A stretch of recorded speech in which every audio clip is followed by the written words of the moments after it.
என்ன விஜய் சார் இப்படி மாட்டிக்கிட்டீங்களே? வெளியான தனியார் நிறுவனத்தின் ஆடியோ. வெளுத்தது நடிகரின் சாயம். உங்களை நம்ப தமிழக இளைஞர்கள் ஒன்றும் முட்டாள்கள் அல்ல. உங்களின் அரசியல் ஆதாயத்திற்காக 41 உயிர்களை அநியாயமாக பலி கொடுத்திருக்கீங்க.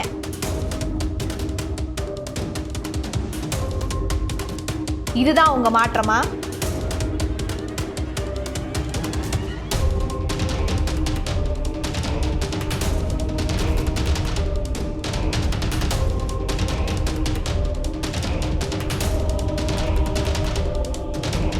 கடந்த சனிக்கிழமை நடைபெற்ற தமிழக வெற்றி கழகத்தின் தலைவர் விஜயின் பிரச்சார நிகழ்ச்சியில் ஏற்பட்ட கூட்ட நெரிசலில் சிக்கி இதுவரை 41 பேர் உயிரிழந்துள்ள நிலையில் 100க்கும் மேற்பட்டோர் படுகாயமடைந்தனர். இந்த சம்பவம் நடந்தது குறித்து தனது சமூக வலைதள பக்கத்தில் மட்டும் இரங்கல் பதிவிட்டுவிட்டு தமிழக வெற்றி கழகத்தின் தலைவரான விஜய் ஓடி ஒளிந்து கொண்டார். இறந்தவர்களையோ காயமடைந்தவர்களையோ நேரில் சென்றோ அல்லது தொலைபேசியின் மூலமாகவோ கூட நலம் விசாரிக்கவில்லை. 36 மணி நேரத்திற்கு பிறகு வீட்டை விட்டு வெளியே வந்த விஜய் கரூர் செல்வார் என எதிர்பார்க்கப்பட்ட நிலையில் தனது பட்டினம்பாக்கம் வீட்டிற்கு தனது புடைசூழ மிக பாதுகாப்பாக சென்று சேர்ந்தார். அப்பொழுதாவது அந்த சம்பவம் குறித்து ஏதாவது பேசுவார் அல்லது செய்வார் என எதிர்பார்த்து காத்திருந்த அவரது ரசிகர்களுக்கும் தமிழக மக்களுக்கும் ஏமாற்றமே மிஞ்சியது. கரூர் சம்பவத்தில் 1.5 வயது குழந்தை முதல் 60 வயது முதியவர் வரை உயிரிழந்திருக்கக்கூடிய சூழலில் 3 நாட்கள் மௌனம் சாதித்த பிறகு கடந்த செவ்வாய்க்கிழமை வீடியோ ஒன்றை வெளியிட்டிருந்தார் தமிழ் திரைப்பட நடிகரான விஜய். இந்த நேரத்தில் எங்களுடைய வலிகளை எங்களுடைய நிலைமையை புரிஞ்சுக்கிட்டு எங்களுக்காக பேசின அரசியல் கட்சிகளை சார்ந்த நண்பர்கள் தலைவர்கள் அனைவருக்கும் என்னுடைய நன்றியை தெரிவிச்சுக்கிறேன். சும்மா சொல்லக்கூடாது விஜய் சார், ஆனா ரொம்ப நல்லாவே நடிச்சிருக்கீங்க. உங்களோட வார்த்தைகளை எல்லாமே ரொம்ப நேர்த்தியா எழுதி ரொம்ப நல்லாவே ஸ்கிரிப்ட் எழுதியிருக்காங்க. விஜயோட இந்த வீடியோ வெளியாகி கடும் சர்ச்சைக்கு உள்ளாகி இருக்கக்கூடிய இந்த சூழல நாட்டே உலுக்கிய கரூர் சம்பவத்துல அடுத்தடுத்த ஆதாரங்கள் வெளியாகி அதிர்ச்சியை ஏற்படுத்தி வருது.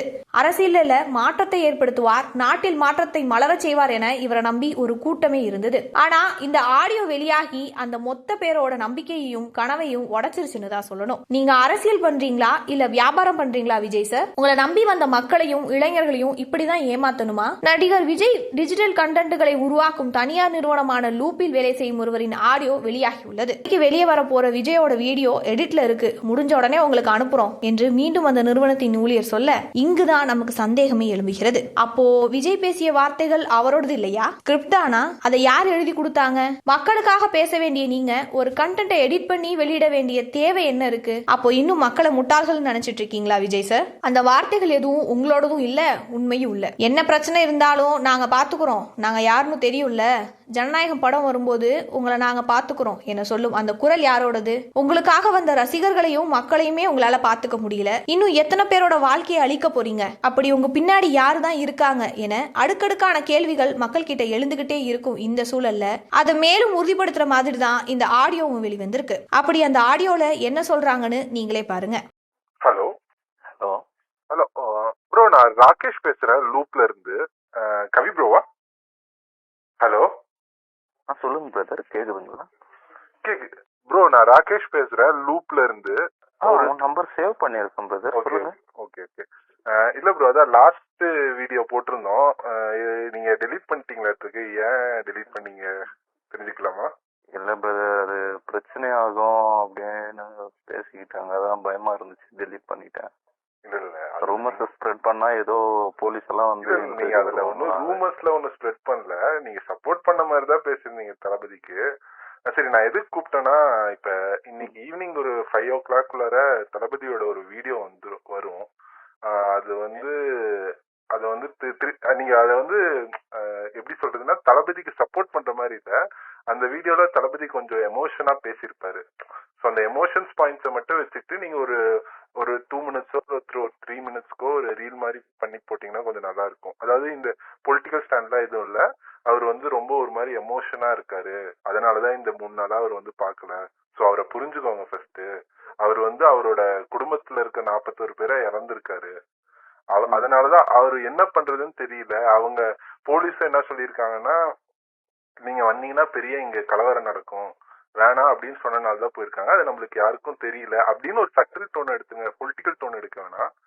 உங்களுக்கு எங்க எப்படி சேஃபா இருக்குமோ நீங்க அது கொஞ்சம் பண்ணி தர முடியுமா? ஏன்னா இன்னைக்கு வந்து நான் வீடியோ உங்களுக்கு இன்னும் ஒரு 1.5 hours 2 hours எடிட் முடிஞ்சிடும். உங்களுக்கு அதை அனுப்புறோம். ஒன்ஸ் அது பப்ளிக்ல ஆட் ஆன உடனே நீங்க அது கொஞ்சம் பண்ணீங்கன்னா நல்லா இருக்கும். நீங்க ஒன்ஸ் நீங்க ஒரு ரஃப் ஸ்கிரிப்ட் அனுப்பிச்சிட்டு எனக்கு வந்து வாய்ஸ் நோட்டோ இல்லை ஸ்கிரிப்டோ அனுப்புங்க.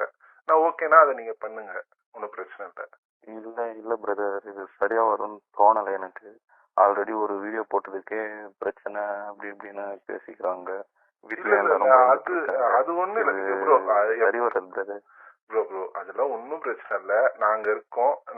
அதாவது நாங்க யாருன்னு உங்களுக்கு தெரியும். நாங்க இருக்கோம். இதுக்கப்புறமும் நம்ம ஃபிலிம் ப்ரொமோஷன்ஸ் பண்ண போறோம். இன்னும் தளபதியோட ஜனநாயகம்லாம் வருது, ஃபிலிம் ப்ரொமோஷன்ஸ் பண்ண போறோம். நம்ம கண்டிப்பா பாத்துக்கலாம் ப்ரோ, ஒன்றும் பிரச்சனை இல்லை. பெருசா உங்களுக்கு எந்த ஒரு பாதிப்பும் வராது. அதே மாதிரி நீங்க ஸ்கிரிப்ட் எழுதுறப்ப அந்த பொலிட்டிக்கல் டோனை எடுத்துட்டீங்கன்னா உங்களுக்கு யாரும் கொஸ்டின் பண்ண போறது இல்லை.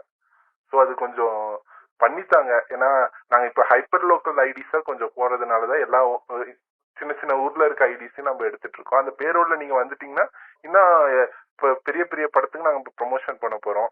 அதனால அப்ப கண்டிப்பா உங்களுக்கு தேவையானதை பண்றோம், ஒன்றும் பிரச்சனை இல்லை. கொஞ்சம் சொல்லுங்க. லாஸ்ட் டைம் வந்து அந்த வீடியோக்கு 20,000 பே பண்ணியிருந்தோம். இதுல 25 to 30 வரைக்கும் பண்ணலாம். ஏன்னா இந்த ஒரு 3 minutes வீடியோனால பண்ணலாம். கொஞ்சம் சொல்லுங்க, ஒன்றும் பிரச்சனை இல்லை, பார்த்து சொல்லுங்க. சரி ப்ரோ, நாங்க டிஸ்கஸ் பண்ணிட்டு சொல்றோம் ப்ரோ. இல்ல எனக்கு ஒரு 1.5 hours சொன்னீங்கன்னா கொஞ்சம் நல்லா இருக்கு. ஏன்னா ஈவினிங் வந்து 5 o'clock அவரது ரிலீஸ் ஆயிரும். ஸோ அதுக்கு முன்னாடி கொஞ்சம் சொல்லிட்டீங்கன்னா நம்ம அதுக்கான அட்வான்ஸ் பே பண்ணிட்டீங்கன்னா நீங்க எனக்கு ஈவினிங்குள்ளார வீடியோ தந்துட்டீங்கன்னா ஃபுல் பேமெண்ட்டும் பண்ணிடலாம். ஏன்னா இது வந்து திருப்பியும் இந்த வீடியோவை கீர்த்தி சுரேஷ்ல இருந்து எல்லாமே இதே மாதிரி ப்ரொமோட் பண்ண போறாங்க. இது தமிழ்நாடு மட்டும் இல்லாத டுவர்ட்ஸ் சவுத் இந்தியா வரைக்கும் இந்த தளபதியோட வீடியோக்கு வந்து ப்ரொமோட் பண்ணலான்னு பிளான் பண்ணிட்டு இருக்கோம். ஸோ அது அப்போ வரப்போ ஒன்றும் உங்களுக்கு பிரச்சனை இருக்காது. ஆக்டர்ஸ் தான் அடிப்பாங்க. ஏன்னா இது எதுக்குன்னா லோக்கல்ல இருக்கவங்களுக்கும் தளபதி வந்து தப்பு பண்ணல அப்படி காமிக்கிறதுக்கு. ஸோ கொஞ்சம் சீக்கிரம் சொன்னீங்கன்னா நல்லா இருக்கும் ப்ரோ. சரி ஓகே ப்ரோ, நான் யோசிச்சுட்டு சொல்றேன் ப்ரோ. நான் ஷோரா கன்ஃபார்ம் பாசிட்டிவா எடுத்துக்கலாமா? தெரியல ப்ரோ, நான் டிஸ்கஸ் பண்ணிட்டு கூப்பிடுறேன் ப்ரோ உங்களுக்கு. ப்ரோ கொஞ்சம் சொல்லுங்க. 30 வரைக்கும் பண்றோம். இல்லைன்னா நீங்க சொல்லுங்க, ஒரு ரேட் சொல்லுங்க, அது கூட பண்ணிக்கலாம், ஒன்றும் பிரச்சனை இல்லை ப்ரோ.